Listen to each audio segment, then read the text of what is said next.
الروابط الكيميائية أو الكيميكال بوندز دي عبارة عن الفورسز أو القوة اللي بتمسك الذرات مع بعض عشان تكون لي مركبات. عندي 3 أنواع من الروابط الكيميائية. أول نوع اسمه الأيونيك بوند، من اسمه أيونيك يعني أيونات، يبقى أيون موجب وأيون سالب. يبقى عبارة عن كيميكال بوند، رابطة كيميائية بتنشأ نتيجة اتراكشن، تجاذب ما بين اوبزيتلي تشارجد ايونز، يعني ما بين ايونات مختلفة في الشحنات، يعني شحنة موجبة وشحنة سالبة. من اسمها ايونيك بوند يعني اوبزيتلي تشارجد ايون، ايون موجب وايون سالب. طب ايه هو الايون اصلا؟ الايون عبارة عن اي ذرة بتحمل شحنة عليها، سواء شحنة موجبة او شحنة سالبة. تمام. وبالتالي عندي نوعين، عندي حاجة بتحمل شحنة موجبة وحاجة بتحمل شحنة سالبة. اللي بتحمل شحنة موجبة بنسميها الكاتايون. يعني ايه كاتايون؟ يعني الذرة اللي بتفقد الكترون او الكترونات، وبالتالي بعبر عنها ببوزيتيف ايون، شحنة موجبة. زي ايه؟ زي الكاتايون بتاع الصوديوم. الصوديوم عبارة عن Na 11 23. فتعال نوزع مع بعض التوزيع الإلكتروني. أول مستوى 2، تاني مستوى 8، 2 و8 10، باقي لي إلكترون، يبقى مستوى الطاقة الخارجي بتاعها فيه إلكترون. الإلكترون ده عشان تبقى الذرة مستقرة محتاجة إن مستوى الطاقة الخارجي ده يبقى مليان ب8 إلكترونات. طب أسهل على الذرة إن هي عشان عندها واحد فاضل لها 7 إن هي تكتسب 7 ولا تفقد الواحد ده؟ أسهل عليها إن هي تفقد الواحد. فعشان تفقد الواحد ده، دام فقدت يبقى هعبر عنها بان ايه بوزيتيف. اول ما اشوف ان ايه بوزيتيف معناها ان الذرة دي كان عندها الكترون وشالته، فقدته. تمام. وبالتالي لو شفنا عدد الذرات دي هنلاقي ايه؟ اول مستوى فيه اديكي 1 2، والباقي 3 4 5 6 7 8 9 10. مستوى الطاقة الخارجي فيه 8 الكترونات. باقي الكترون الصوديوم فقد الالكترون ده فبقى اسمه كاتايون، وعبرنا عنه بوزيتيف تشارج. طب نفس الفكرة الانايون. انايون عبارة عن اتوم بيكتسب الكترونات فيبقى نيجاتيف ايون، او نيجاتيفلي تشارجد ايون، بيحمل شحنة سالبة. نفس القصة في الكلور. الكلور مستوى الطاقة الخارجي بتاعه فيه 7 إلكترونات بس، 1 2 3 4 5 6 7. باقي له الكترون عشان مستوى الطاقة الخارجي بتاعه يبقى 8 according الاوكتترول اللي هي قاعدة الثمانينيات اللي قلناها من شوية. فعايز الكترون فيكتسب الالكترون ده يا دكاترة اهو، اللي بالاحمر ده، وعبر عنه بشحنة سالبة.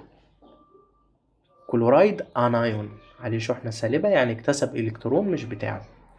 دي اول حاجة اللي هي ايه؟ الايونيك بوند، القاعدة او سوري الرابطة الايونية. الرابطة الايونية دي رابطة بتنشأ ما بين ايون موجب وايون سالب، كاتايون وانايون. تاني نوع من انواع الروابط، من الروابط المهمة جدا تيجي في الامتحان، هي الكوفيلنت بوند، الرابطة التساهمية. من اسمها تساهمية يعني مساهمة، يعني شركة، يعني انت بتساهم بحاجة وانا بساهم بحاجة في نفس الوقت.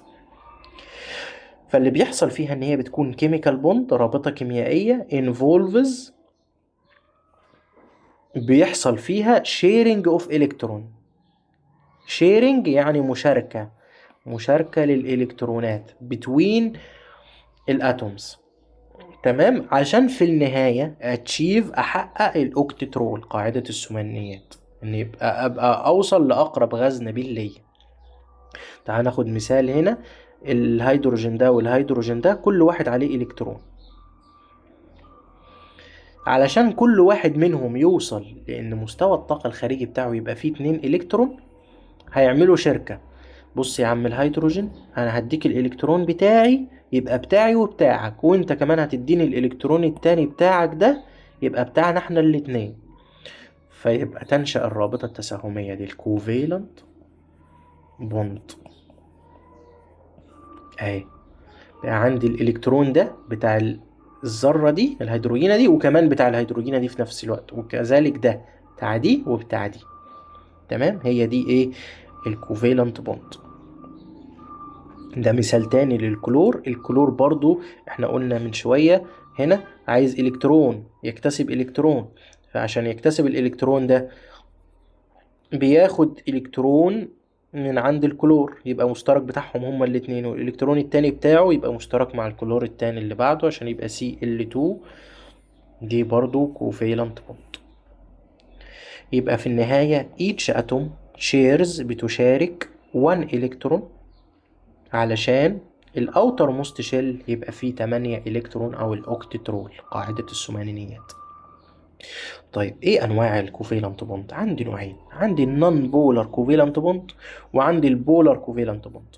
من اسمها نون بولر يعني غير قطبية، مادام غير قطبية يعني ما عنديش قطب موجب وقطب سالب، يعني الاتنين زي بعض.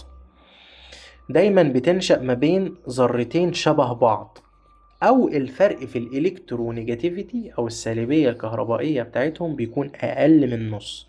يبقى هي عبارة عن covalent bond formed between atoms ليها نفس الالكترونيجاتيفيتي او نير الالكترونيجاتيفيتي. فرق في الالكترونيجاتيفيتي بتاعتهم بيكون اقل من نص. تمام، وبالتالي الالكترونات دي بتكون shared equally between التو atoms، بتتشارك بشكل متساوي. ده مهم جدا امتحان السؤال ده. تمام، اول ما يجيب لي مثلا تعريف الكوفيلنت بوند اللي هو التعريف ده، ان عندي كيميكال بوند بيحصل فيها شيرنج في الالكترون بتوين بير اوف اتومز، ويجي يكمل لي يقول لي الشيرنج ده بيحصل ان الالكترونات فيه بتكون شيرد ايكوالي. اول ما اشوف كلمه شيرد ايكوالي يبقى على طول دي نون بولار كوفيلنت بوند. تمام. تمام، هنا التو اتومز ليهم نفس سيميلر، يعني نفس الالكترونيجاتيفيتي السالبيه الكهربائيه، وبالتالي الالكترونات بتتشارك ايكوالي. كلمه ايكوالي على طول يعني نون بولار بتوين الاتومز. طيب ايه هي البولر؟ بولر يعني قطبي. قطبي يعني عندي قطب موجب وقطب سالب.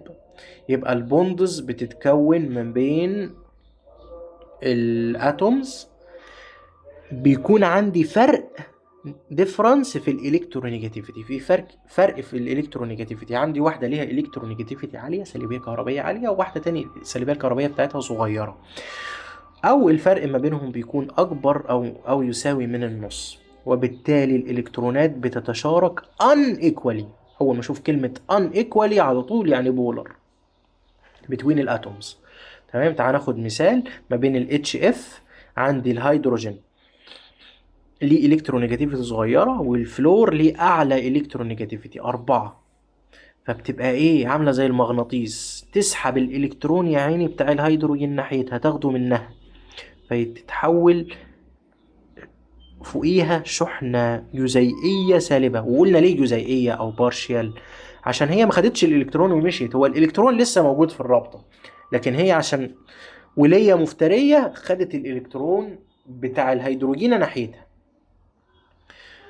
تمام، ويعين الهيدروجين عشان الإلكترونيجاتيفيتي بتاعته صغيرة، قوته صغيرة، مش قادر يعمل حاجة للإلكترون بتاعه، فيتكون عليه شحنة جزيئية موجبة. يبقى هنا اللي بيحصل إن الفلورين تكون الالكترونيجاتيفيتي بتاعتها اعلى من الهيدروجين، وبالتالي بتسحب الالكترونات ناحيتها، وبتتكون بارشيال بوزيتيف تشارج على الهيدروجين وبارشيال نيجاتيف تشارج على الفلور، وبسمي الرابطه دي بولار كوفيلنت بوند. نفس الفكره في جزيء الميه ال H2O. دي الاكسجينه اهي. الاكسجينه بيكون ليها الكترونيجاتيفيتي عاليه كبيره، والهيدروجين الالكترونيجاتيفيتي بتاعتها صغيره. فتعمل ايه الاكسجينه؟ تسحب الالكترونات يا عيني ناحيتها، تاخد الالكترون يا عيني بتاع الهيدروجين تسحبه ناحيتها، نفس القصه، فيتكون عليها شحنه جزيئيه سالبه، والهيدروجين يا عيني بقى عليه شحنه جزيئيه موجبه عشان اتاخد منه الالكترون بتاعه. والرابطه دي رابطه بولار كوفيلنت بوند. هتيجي ده سؤال مهم في الامتحان، يقول لك نوع الرابطه في جزيء الميه ايه؟ تقول له بولار كوفيلنت بوند. لو قلت له كوفيلنت بوند وسكت غلط، لان عندي نوعين، ممكن تبقى نون بولار لكن نوعها بولار، وبالتالي لو جات لي في الامتحان يبقى هي بولار كوفيلنت بوند. عايزك تعرف كده للمعرفة ان السنجل كوفيلنت بوند دي عبارة عن كوفيلنت بوند بيحصل فيها شيرنج لبير اوف الكترون، يعني 2 الكترون. اما الدبل يعني 4 الكترونات، التريبل 6 الكترونات. اخر نوع من انواع الروابط بتاعتنا هو اسمه الهيدروجين بوند، الرابطة الهيدروجينية. الرابطة الهيدروجينية دي اول ما اشوف كلمة الكتروستاتيك على طول دي رابطة هيدروجينية. يبقى الرابطة الهيدروجينية عبارة عن الكتروستاتيك اتراكشن، قوة تجاذب الكتروستاتيكية بتحصل ما بين الهيدروجين اتوم. من اسمها هيدروجين بوند يعني لازم يبقى عندي هيدروجين، يبقى عندي ذرة هيدروجين بترتبط مع ذرة ليها الكترونيجاتيفيتي عالية. زي ايه؟ زي النيتروجين وزي الاكسجين. تمام. وبيحصل فيها حاجة اسمها سترونج دايبول اتراكشن، يعني قوة تجاذب ثنائية القطب. يعني ما تعرفهاش، مش مهم تعرفها دي. وان هي لازم تبقى ايه، او should not confused مع الكوفالنت بوند، ما تلخبطكش عن الكوفالنت بوند. احنا قلنا الكوفالنت بوند عبارة عن شيرنج اوف الالكترونز سواء بولر او نون بولر. اما الهيدروجين بوند هي عبارة عن رابطة الكتروستاتيك اتراكشن بتحصل ما بين هيدروجين وذرة تانية ليها الكترونيجاتيفيتي عالية. تمام، يعني ده ما يلخبطناش ما بينها وما بين الكوفالنت بوند. وغالبا بتبقى ايه، بولار كومباوند. ليه بولار كومباوند؟ عشان فرق السالبية الكهربائية من بين الهيدروجين وما بين الاكسجين او النيتروجين، فرق السالبية الكهربائية من بينهم كبير، فتبقى المركبات دي في الاخر بولار. طب ايه انواع الهيدروجين بوند؟ عندي نوعين مهمين جدا وبيجوا في الامتحان. اول نوع اسمه انترا انترا موليكيولار هيدروجين بوند، والنوع التاني اسمه انتر موليكيولار. يبقى انترا وانتر. الانترا بيحصل في سسيم موليكيول، يبقى عبارة عن رابطة هيدروجينية بتحصل جوه المركب، يعني المركب بيمسك في نفسه زي السلسليك اسيد. السلسليك اسيد اهو، دي اكسجينة ودي هيدروجينة، بتنشأ ما بينهم رابطة هيدروجينية اهو. اما الانتر موليكيولار دي بتحصل ما بين two or more similar or different molecules، بتحصل ما بين مركبات مختلفة او نفس المركب بس مركبين ايه، ده مركب وده مركب.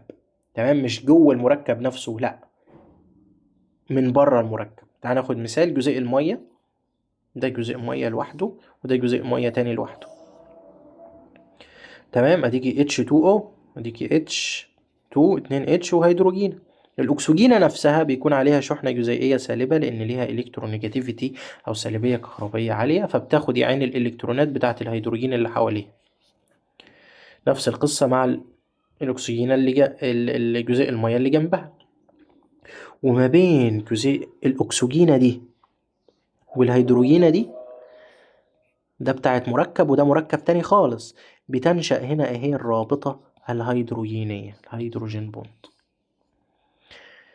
ما بين الأكسجين اللي ليه إلكترونيجاتيفيتي عالية وما بين الهيدروجينة بتاعت المركب التاني. نفس القصة مع الأمونيا، لو عندنا أمونيا NH3 كهيدروجين وهيدروجين وهيدروجين، وعندي NH3 تانية، ده جزيء الأمونيا.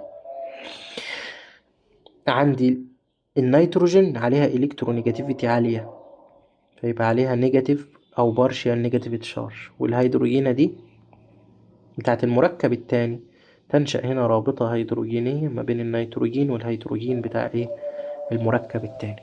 يبقى الرابطة الهيدروجينية لازم فيها هيدروجين بتتصل يا اما نيتروجين يا اما اكسجين. اخر حاجة عايزك تعرفها، مصطلح مهم جدا بيجي في الامتحان، اسمه النون بوندنج الكترونز. دي عبارة عن فالنس الكترونز بس ما بتشاركش في الروابط. فالنس الكترون يعني الكترونات من الكترونات التكافؤ don't involved in البوندنج، ما بتشاركش في الروابط الكيميائية. زي ايه؟ ده جزيء المية ال H2O، اديكي اكسجينة مرتبطة باتنين هيدروجين، بيكون فوقيها حاجة اسمها لون بير اوف الكترونز. لون بير اوف الكترونز، اللون بير يعني زوج الالكترونات الحرة اهي، ما بتشاركش في التفاعل، موجودة كده فوق الذرة. ناخدها بالتفصيل بعدين لما نتعمق ان شاء الله في الكيمياء العضوية. نفس القصة مع الامونيا، عليها لون واحد، اللون بير واحد، بير يعني زوج يعني اتنين الكترون، ده عليها لون بير واحد، والاكسجين عليها اتنين لون بير اوف الكترون. ودي بقى اللي هنا دي روابط كيميائية عادي، لكن اللون بير اوف الكترون دول مش بيشاركوا في التفاعلات.